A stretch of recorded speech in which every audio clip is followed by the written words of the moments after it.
Yep, good morning. Here we are. We got a 95 Ford Ranger with the big 2.3 dual plugger.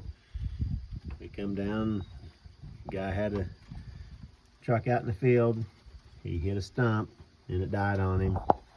And first thing we did, just like the old deal tells you here, fails to start, check your inertia switch, and it was good. So next thing I did was come up here and see if I could see a timing belt. So,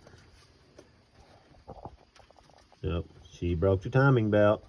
Well, we're gonna get this thing tore apart, see what all it needs. Like and subscribe.